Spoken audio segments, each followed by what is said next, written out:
seperti yang saya katakan bahwa saya membawa misi saya pribadi, karena saya punya misi di mana selama ini banyak yang curhat sama saya merasakan keluh kesah kalian. Saat markas besar polisi mengundang saya, masih banyak agenda-agenda yang ingin saya sampaikan. Jadi bantu saya doa, berikan saran kalian untuk saya, dan berikan bukti-bukti juga pada saya agar saya bisa menyampaikannya dengan lebih baik. Jadi ini satu kebanggaan bagi saya pribadi. Dari kepolisian Hong Kong, saya sangat appreciate sekali dengan kepolisian Hong Kong, di mana bisa menjembatani saya secara langsung untuk lebih mengetahui tentang undang-undang di Hong Kong. Jadi memang Miss Yuni ini goblok dalam undang-undang, Mbak. Karena itulah polisi mengundang saya, karena saya ini goblok. Bener nggak? Kalau saya pinter, nggak mungkin dong polisi ngundang saya. Bener nggak? Kalau saya sudah tahu nih tentang undang-undang Hong Kong, kalau saya sudah pinter nih tentang undang-undang Hong Kong, nggak mungkin polisi nyuruh saya datang. Nah, karena saya tidak tahu, maka saya diizinkan untuk bertemu dengan mereka secara pribadi. Terus setelah itu saya baru expose, karena memang saya tidak tahu. Karena itu saya belajar. Dari belajar itulah kita akan menjadi pintar. Benar nggak sih? Dengan versi saya.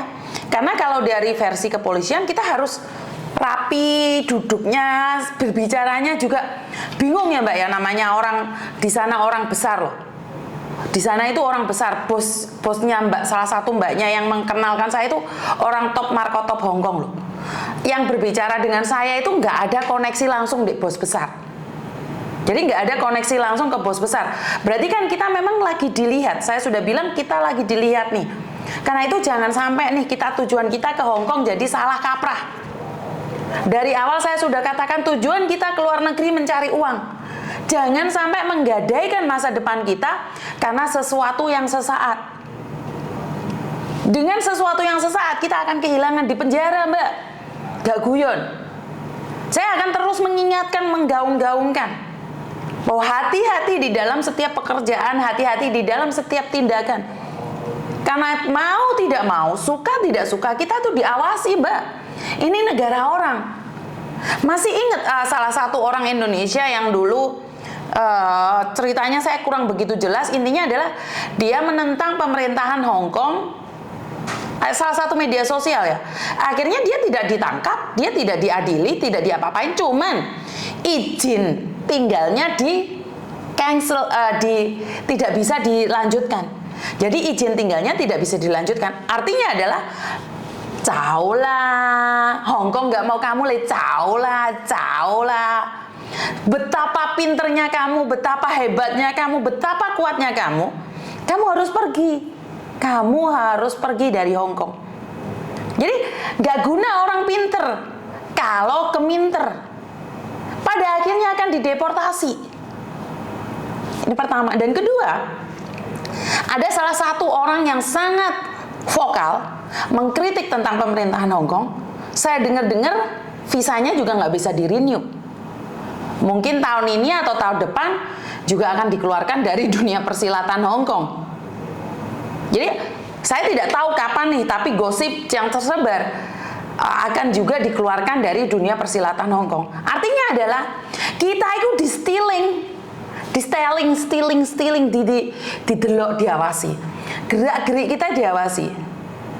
Itu yang saya ingatkan. Kita di sini itu cari uang. Bener gak sih? Cari uang, taat peraturan, selesai pulang. Menurut pendapat saya, wes ora usah bisnis-bisnisan. Nyatane bisnis kuwi sing ndek kene sing keprego oke. Sing sukses piro sih bisnis di sini? Akhirnya kena scammer, akhirnya kena perdagangan yang nggak jelas. Bener nggak sih?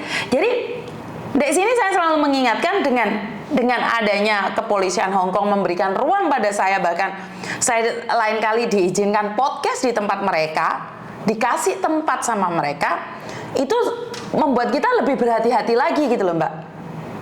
Walaupun saya bukan TKW ya, jangan pernah curhat sama Miss J karena Miss J ini bukan TKW lah, seperti ini, seperti itu. Halo. Tujuan saya mendengarkan kalian agar bisa didengarkan oleh orang lain. Saya cuman batin aja, Miss. Saya tahu dia siapa. Ya wis batinan, ojo banter-banter lek batin. Dari kalian pastinya tahu di dunia persilatan itu seperti apa. Karena itu saya selalu bilang, bukan saya tidak berani atau takut menentang urusan pemerintahan, tapi awake dhewe iki di mana bumi dipijak, di situ langit dijunjung. Kowe ra seneng peraturane Hongkong, mlaku wong ngalih mulih. Bener gak sih? Kalau saya pribadi nih, saya selalu bilang, saya pribadi, saya golongan putih, tapi saya tidak akan mengajak orang lain untuk golput. Saya malah ingin kalian tetap ikut pemilu, karena saya ada sesuatu trauma yang dimana biarkan saya menjadi diri saya. Jika suatu saat hati saya terbuka, saya akan memilih, itu urusan saya pribadi.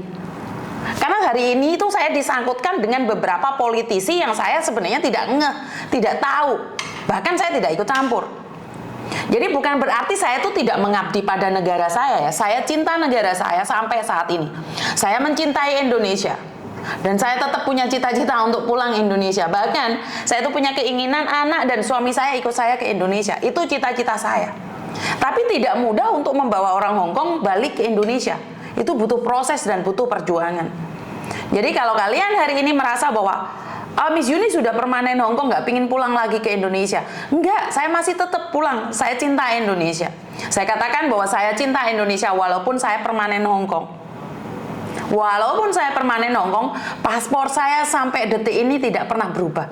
Dan saya tidak punya rencana untuk merubah paspor saya. Biarkan saya menjadi versi saya tetap cinta Indonesia. Jadi kalau ada beberapa orang mengkritik saya karena saya golongan putih, tapi saya gandeng sana gandeng sini dengan beberapa partai, itu saya rasa terlalu digoreng deh itu. Terlalu digoreng buat saya. Jadi saya cuma satu, saya fokus untuk diri saya, fokus buat keluarga saya, dan fokus dengan apa yang ingin saya lakukan. Saya akan tetap konsisten dengan apa saya lakukan. Jadi dari dulu sampai sekarang saya itu sama, tidak ada berubah. Cuman versinya berubah. Kalau dulu offline, karena dulu tidak ada media sosial yang bisa dipublikasikan. Tapi kalau kalian melihat Facebook saya yang zaman dahulu, 12 tahun atau 13 tahun yang lalu, itu 2009, 2008 itu saya sudah punya Facebook, dan kebetulan di situ track record saya masih ada di situ, Mbak. Jadi orang menganggap saya bahwa saya itu orang baru di dunia persilatan. Banyak orang menganggap bahwa saya itu orang baru ngomong. Kalau kalian pernah lihat anak-anak saya, ada yang panggil saya ayah, panggil saya Pak Dep, Pak Mbok, itu bagi saya adalah sebuah sebutan saja. Itu tidak penting bagi saya. Yang paling penting adalah kekonsistenan saya untuk mengingatkan kalian bahwa kita di sini hanyalah merantau saja. Jadi walaupun saya ini sudah jadi permanen Hongkong, saya tetap merasa bahwa perantauan aja, Mbak. Ya, bisa difahami sampai di sini ya. Jadi saya tetap akan berjuang, memperjuangkan yang seharusnya saya perjuangkan. Jika orang ragu dengan perjuangan saya, itu urusan mereka. Saya tidak ada urusan. Jadi ini suatu kebanggaan bagi saya pribadi, saat saya diundang di markas besar polisi 1 Hongkong di Wan Chai. Jadi ngomongnya belepotan, Mbak, bahasanya nggak jelas menurut pendapat saya yang tidak saya pahami. Bahasanya terlalu high class, bahasanya terlalu 2000 aku di mana ya, we ra ngerti we endi. Jadi bahasa orang Hongkong asli dan bahasa Inggrisnya Madam itu perfect banget bagi saya ya. Bahasa Kantonisnya sip banget. Kelabakan aku nervous aku. Orang anakku lanang jungkel aku di sana. Ya.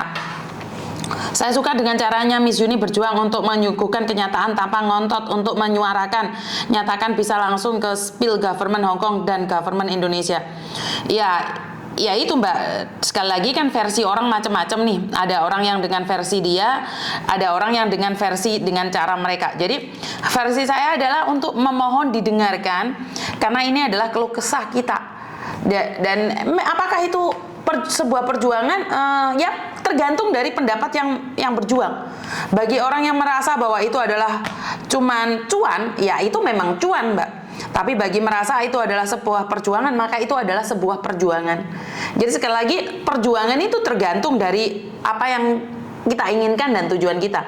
Terima kasih Mbak Zul sudah nyawer, terima kasih sekali. Jadi ini adalah kehidupan kita, milik kita, hak kita untuk menentukan apa yang kita inginkan. Ya, jadi buat teman-teman, versi orang berjuang macam-macam. Ada orang yang berjuang demi keluarga, itu juga sebuah perjuangan seperti kalian. Percuma kalau dibilang pahlawan tapi giliran pulang dipersulit, itu juga menurut saya bukan sebuah